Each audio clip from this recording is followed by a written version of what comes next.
Good morning, everyone. I am Athalia Nicole. And I'm Tina. And welcome back to our segment, Wow Pinoy. And now we will be tackling about tinikling, which is in Filipino culture pa din. So, what is tinikling? So, tinikling is traditional Philippine folk dance where dancers imitate the movements of the tinikling bird while skillfully avoiding bamboo poles that clap together on the floor. So, nakita ko to siya sa sa Bohol nung pumunta kami ng yung tawag yung parang sasakay ka ng bangka to eat. Ay, bangka ba yun? Floating restaurant. Yes, so nag-stop by kami sa may mga nagda-dance ng tinikling. So amazing kasi bamboo lang yung yung ginamit nila for dancing. So for you, Ate Tins, ano yung mga mo sa tinikling? Tinikling, so far di pa po ako nakapag-witness kung anong uri ng sayaw yung tinikling, pero nakita ko lang siya nung nagre-research ako, nakita ko lang siya sa YouTube. Tapos yun nga yung ginagawa na kailangan is yung may tagahawak ng bamboo, tapos yung parang bilisan ang sayaw kasi pag mabagal kang kumilos, naiipit yung paa mo. So dapat alerto din sa pagsayaw ng tinikling. Yes, so I have a question, Titins, if nakapag-research ka, who invented or sino naka-discover ng mga tinikling na dance?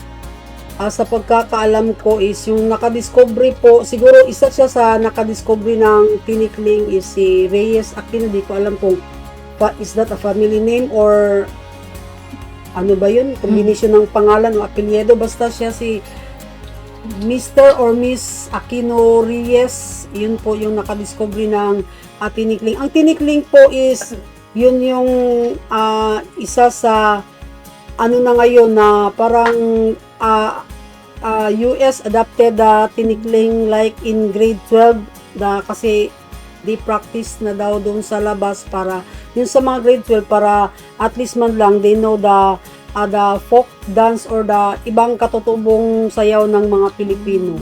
Kaya pala may nakikita ako mga nasa ibang bansa na nagtinikling. Buti pa sila they experience, pero ako never ko pang na-try, pero baka one of this day we will demonstrate it. Kaya pa ba? Kaya pa.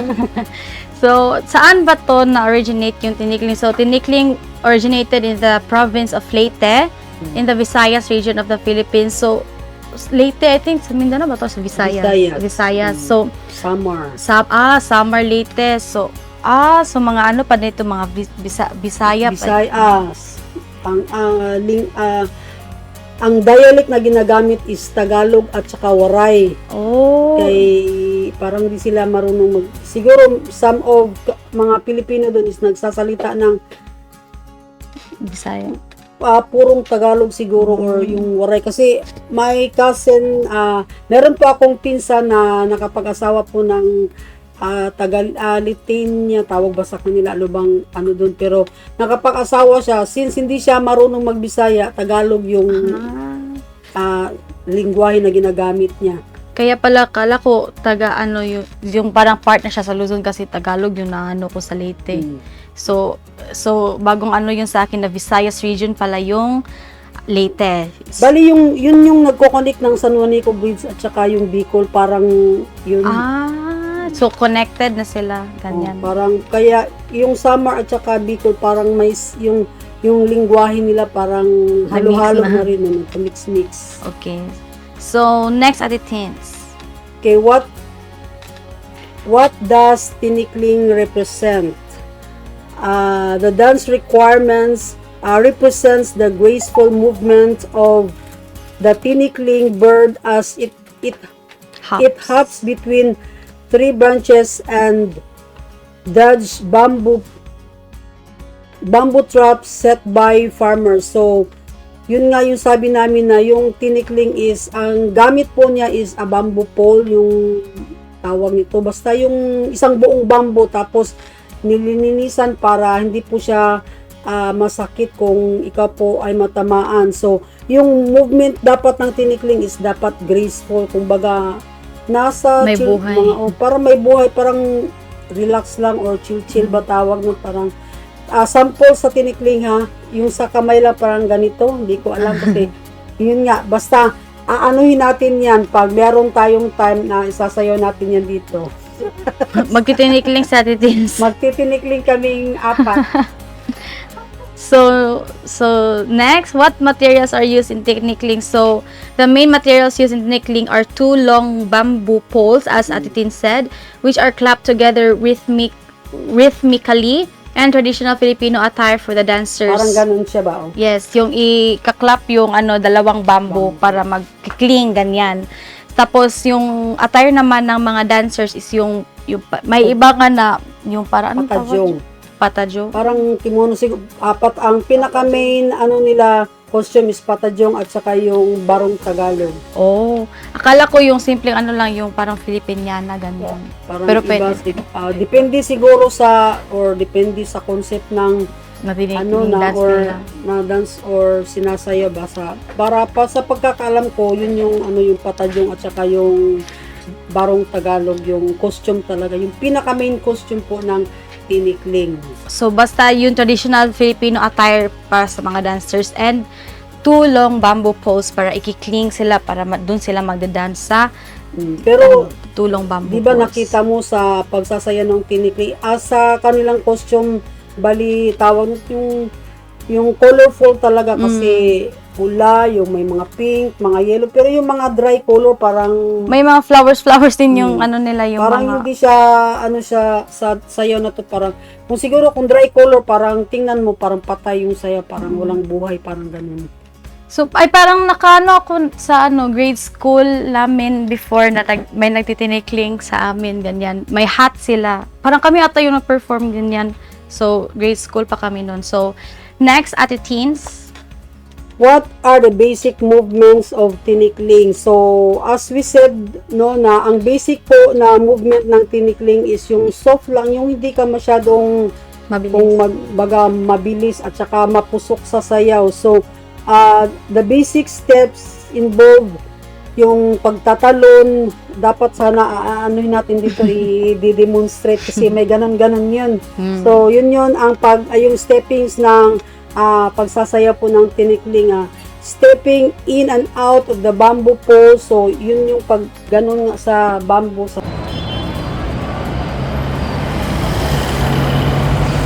A pedestrian lane is an interim or temporary pedestrian facility that may be appropriate on roads with low to moderate speeds and volumes. A pedestrian lane is a designated space on the roadway for exclusive use of pedestrians. The lane may be on one or both sides of the roadway and can fill gaps between important destinations in a community.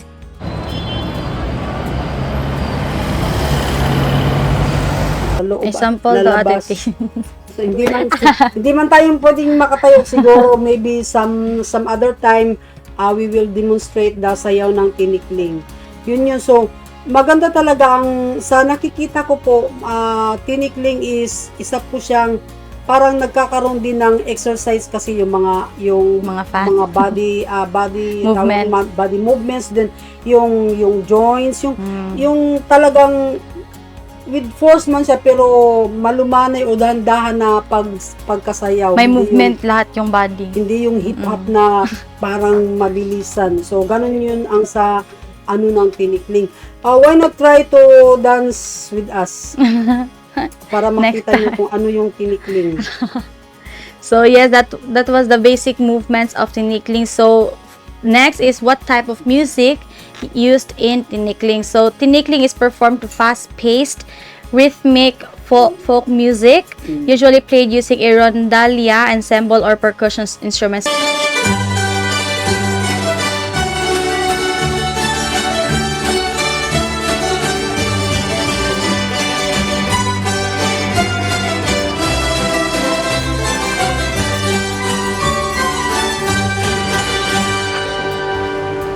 So, Yes, this is Maramihan, true. ano Yes. talaga. Kasi nung pumunta kami dun sa Bohol nga, yung floating restaurant, nag-stop by sila dun sa mga tinikling. Merong mga instruments na parang yung mga rondalya, mga percussion Isang buong banda, instruments. kumbaga isang buong Oo. banda. Pero hindi yung modern na na mga instruments yung parang sinauna din ganyan. Yung para sa mga Korean nga ganyan, may mga tambol ganyan. Yung nila is ganyan, parang 3/4 ba yung ganyan sa bapet ganyan. Pero yung music niya parang meron bang nakadub na music or talagang rondalya? Rondalya. So rondalya yung nakikita, yung talaga, yung traditional talaga na mga ginagamit nila sa pag-play ng music sa tinikling. So ikaw, pag given a chance, sasayawin mo ba yung tinikling or It's so hard. parang, It's hard talaga. Parang mabilis kasi siya yung paa kasi. pero kailangan din kasi siya ng Practice, timing at saka practice kasi pag hindi mo nakuha yung timing, wala, parang Yes. maiipit ka talaga sa bamboo poles. Parang 1 month ko pa siya aralin. Parang mapipilayan po tayo pag hindi po tayo sanay sa sayaw na tinikling. So, siguro practice natin kailangan mga 1 year.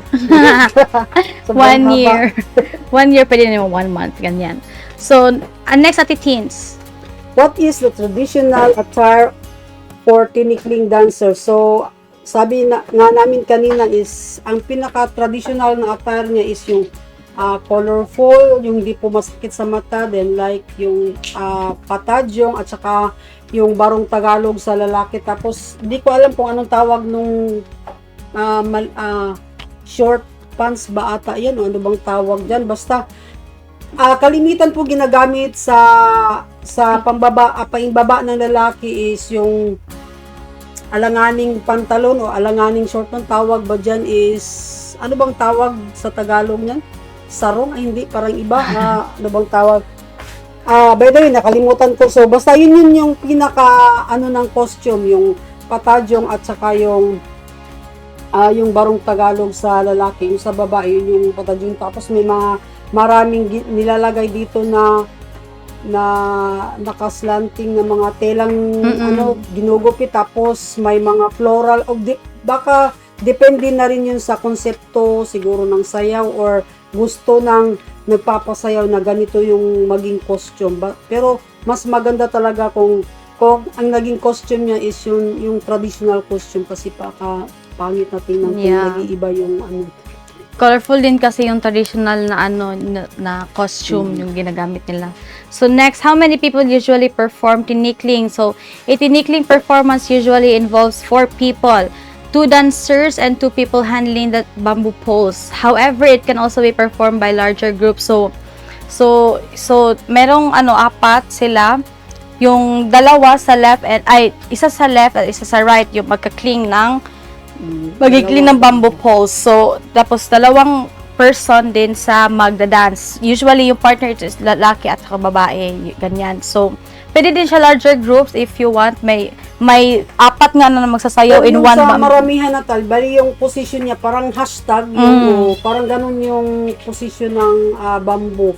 Na dalawa dito, at dalawa. So, nagiging 8 na po yung dancer. So, yun po yung sa tinikling, mas mas nahihirap. Mas maganda pag marami yung sumasayaw.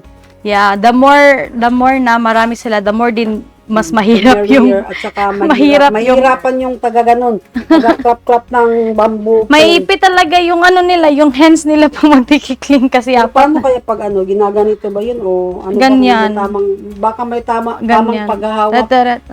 Ganyan. Kasi pag gaganunin mo baka yung hands.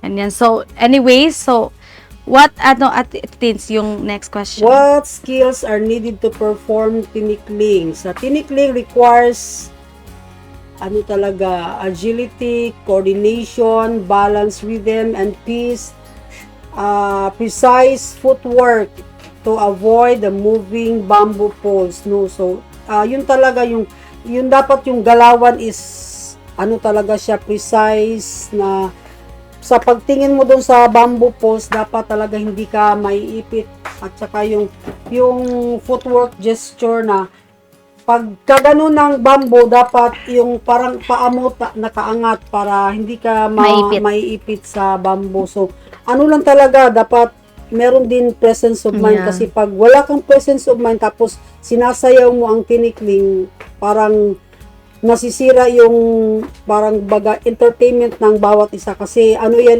bali buong tawag nito, buong tropa, ano bang tawag diyan sa Buong team. buong team.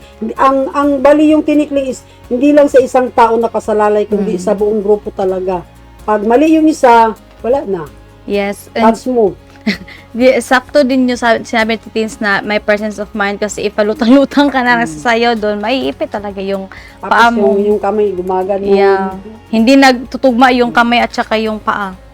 So, next is, what is the historical background of tinikling? So, it is believed that tinikling originated during the Spanish colonial period, where Filipino farmers developed the dance as a form of entertainment after long hours of working in the fields. So na-imagine ko siya na parang nasa bukid, ganyan, yung mga farmers, tapos, yan yung entertainment nila, the way na malibang sila kapag pagod sila sa work, or yung, yung work, yung palang mahaba na yung work nila, Pero ganyan. ang according to my research, yung by force na talagang ginaganon yung paa, kasi isa daw yun sa parang against the, basta, yun yung sa Yung pag-dance? history, o yun yung inano ko sa yung nabasa ko na parang pag hindi mo daw gusto yung inuutos sa iyo, parang magdadabog ka, tapos doon mo palalabas na talagang gaganon Parang galit ka. parang galit ka, at least doon mo napalabas yung kung gaano ka daw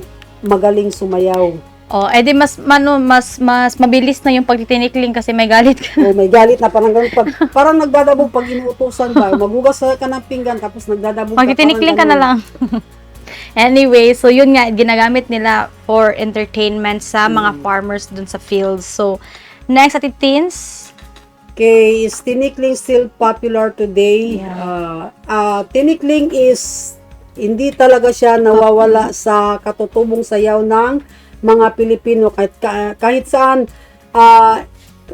saan lugar or bansa kayo pumupunta, pag may Pilipino at saka may mga celebration, may mga fiesta o mga festivals, talagang hindi nawawala yung tinikling kasi ito yung nakasanayan ng mga Pilipino. Parang kulang nga pag walang tinikling. Yeah, kasi sino-showcase nila yung Filipino heritage yung tinikling. So, hindi talaga siya, hindi sa popular, but hindi siya nawawala. Ganyan, yung sabi ni Titin sa schools, pang-event sa schools, cultural events, and international festivals. Practice na talaga ng mga Pilipino kasi kultura. Yes, so yun nga, mag-a-attire sila ng ganyan sa school, ganyan. Meron din talaga yan sa amin, yung grade school. I remember sa grade school kami, parang festival, something sa school, parang event. Yun, may nagtitinikling doon, ganyan, sa mga... Pero dapat matry natin ba para... may video. Mas maganda kung ipapalabas natin dito para makikita nila kung ano talaga ang sayaw na tinikling. Patutubong sayaw ng mga Pilipino na hanggang ngayon ay hindi pa rin nawawala. Yes. So, how is tinikling taught in school? So, many Filipino schools teach tinikling as part of physical education and cultural studies, encouraging students to learn traditional dance and teamwork. So, yes, this is true sa MAPE or yung PE, physical education, itatakol talaga yung mga kinds of dance kasi may mga modern, may mga sinaunang dance, ganyan. So, hindi siya nawawala. So, nandun pa rin yung tinikling, traditional dance na ni-learn pa rin yung traditional dance kasama ng mga modern dance. Ganyan. So, hindi talaga siya nawawala sa mga schools. Ganyan. So, nakatatakol pa Pero din para siya. sa akin, mas gusto ko yung sinaunang sayaw kasi parang hindi nakapagod, hindi katulad ng parang nagbabanat ka palagi ng buto, tapos tumatambling-tambling ka pa, hindi ko alam kung anong uri ng mga sayaw, pero nakaka-relate din naman tayo, pero hindi lang natin kayang sayawin yung mga ganong class. Ikaw, kaya mo bang sayawin? Pang TikTok lang siya, pang TikTok. For TikTok lang, yung pang tweetans Oo, lang po yung kaya namin sasayaw. pang ano lang, pretty, Pero yung pretty, mga pretty. rock, mga hip-hop, never wrong. Iba na yun. Hindi ko yan kaya. So, what are the benefits of learning tinikling at teens? So, the benefits of learning tinikling is tinikling improve physical fitness, coordination, teamwork, cultural appreciation, and musicality among dancers. So, kailangan, yun nga, sabi namin na dapat isa din yung pagiging fit ng katawan mo, tapos yung nakikipag-coordinate ka sa kasama mo, kasi without coordination, imaginein mo, iba yung movement mo kumpara sa kasama mo. So, dapat talaga nagsasabay. Meron ding alertness, tsaka yung coordination sa bawat isa. Tapos, pakikinggan mo talaga yung music, baka yung timing. O yung timing, tapos yung music, iba na yung tinugtog, tapos yung steps mo, stepping, parang iba dun sa tugtog. So, dapat talaga may koordinasyon sa pagsasayaw po ng tinikling. Yes, so how has tinikling evolved over time? So modern versions of tinikling incorporate hip-hop, contemporary music, and creative choreography, making it more appealing to younger generations. So yun sabi na titis yung hip-hop. So yung meron kasi ngayon na tinikling pero nahalo na siya sa modern dance, yung mga hip-hop, contemporary music, and creative choreography. Nandun yung tinikling pero parang kasunod na nun is yung parang na hip-hop na ganyan. Ganyan. So, mas appealing kasi siya sa younger generations, di ba, yung younger generations ngayon, mga hip-hop, may mga dance troupe na nga sila ngayon. Sayaw, basta. So parang ini-insert nila yung tinikling, pero may hip-hop pa din and contemporary music. So, appealing siya sa younger generations. So, we are down to our last Ate Teens, what? Okay, why is tinikling important in Filipino culture? Bakit nga ba? Tinikling is an important symbol of Filipino creativity, resilience, and cultural pride, preserving tradition and passing them on the future generation. So, ganun pa rin siya. Talagang traditional na dapat ipi-perform ng mga kabataan natin. Sa bagay, hanggang sa ngayon, di pa rin naman siya nawawala, though.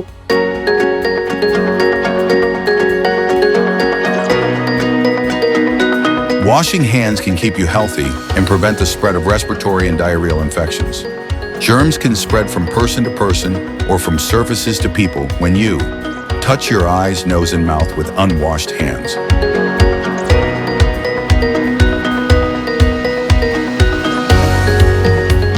Do yung may mga ngilan-ngilan, mas gusto nga ng iba na tinikling, mas karamihan, mas pinipili yung sayaw na tinikling kasi parang nag-i-encourage kung paano sila gumalaw sa loob ng, yun nga, sa bamboo pole, kung maiipit ba sila, masasaktan ba sila. So, yun nga, yung meron ka din pong magkaroon ka ng determinasyon paano mo siya ipi-perform kasama yung mga iba't ibang dancer. So dapat talaga pag sumuong ka sa ganitong, kahit anong klaseng mga sayaw, basta ang importante is dapat mong magkaroon ka ng time o panahon para makapag-practice ng uri ng sayaw kagaya ng tinikling. So, dapat talaga meron ding commitment sa pagpa-practice, kasi hindi lang naman yung nagbabase sa isang tao, kundi sa buong pwersa, kumbaga, yung pagsasayaw po ng tinikling. Yes, so creativity talaga, resilience, and cultural pride yung importante sa why tinikling is important sa Filipino culture. So, yun lang ang yung topic natin ngayon and mga na-discuss natin, and we will see you next sa next topic natin. At saka nagpapasalamat po kami ni Atalia sa inyong panunood po sa amin sa lahat ng mga videos na ina-upload po namin, like ito nga sa Wow Pinoy. And salamat sa panonood. And again, I am Atalia. And I'm Tina. And this is our segment, Wow Pinoy.